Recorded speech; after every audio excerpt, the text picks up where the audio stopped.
Okay, so I have our input here, and basically, right, this is the time that's the milking starts, time that it ends, and how many buckets that is required. So let's think of time as a number line, and let's make a number line, right?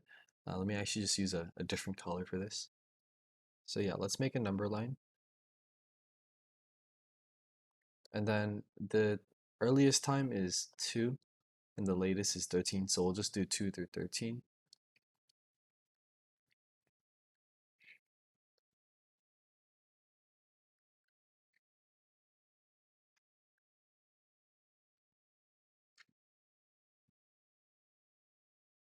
Okay. So now that we have 2 through 13, let's go ahead and go in chronological order, I guess, of the inputs and just mark, let's say, for example, if we have one bucket being used from 4 through 10, we'll just mark an X here like this. So there's one bucket being used, and then actually let's color code it just to make it easier. And then 8 through 13, there's 3 buckets. And since there's 3 buckets, I'm going to be adding 3 X's.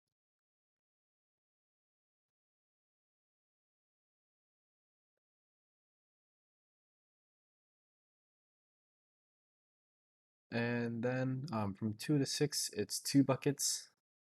So let me change colors once again. So 2 through 6, 2 buckets.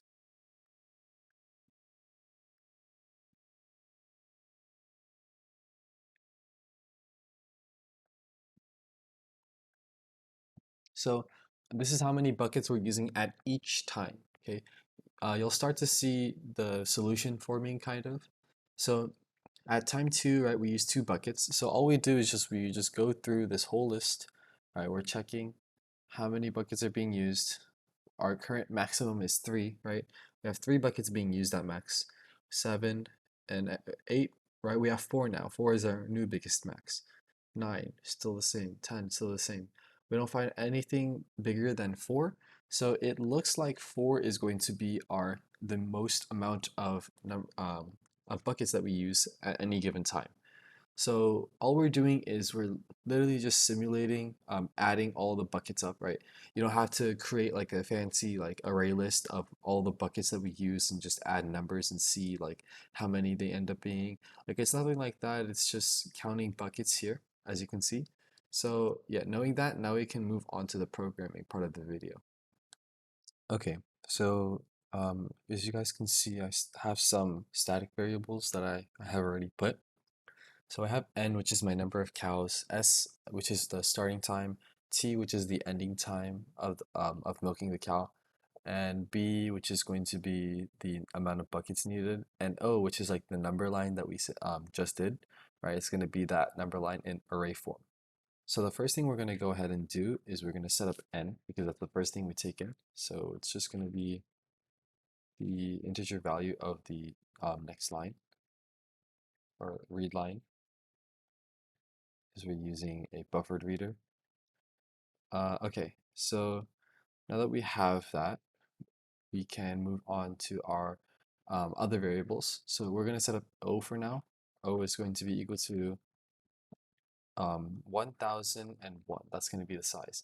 And this is because basically the time, it can be anywhere from 1 to 1000. So since we want to be able to access the 1000th index, we'll just add one more and it's going to be 1001. And then now that we have this, we're just going to go ahead and take in all the lines specifying the cows and their milking times and the amount of buckets and all that. So we're just gonna do this for loop for n. And then what we'll do is take in the next line as a string tokenizer.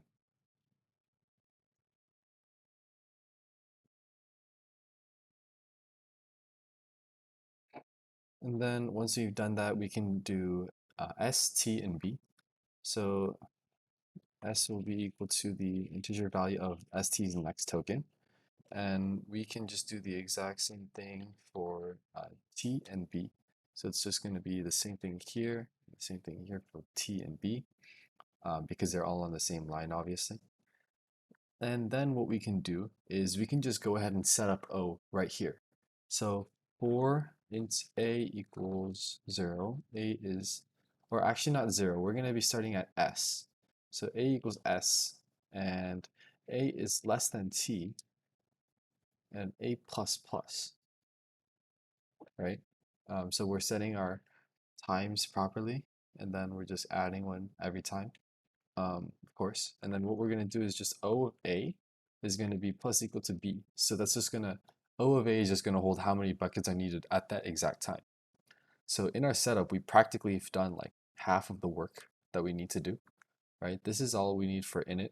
What we need to do in solve is just now go through that O, like the big array, and then we just need to find our max pretty much. So we're going to have a variable called max, set it equal to 0, and then we're going to have this.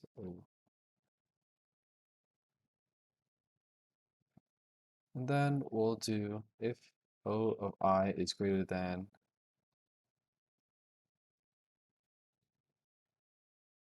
then what we'll do is just create a new max. So max equals O of I. And that's pretty much all we do in this for loop.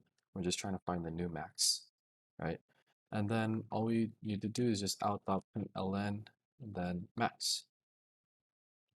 And so what this will do is it will just find the maximum or the largest amount of buckets that we will use in total, and then it'll just output that. So now we're ready to submit.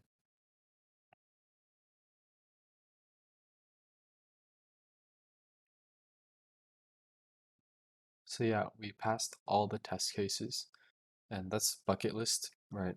If you guys have any questions or want me to do any problems for USACO in particular, feel free to let me know in the comments. And as always, thank you for watching till the end.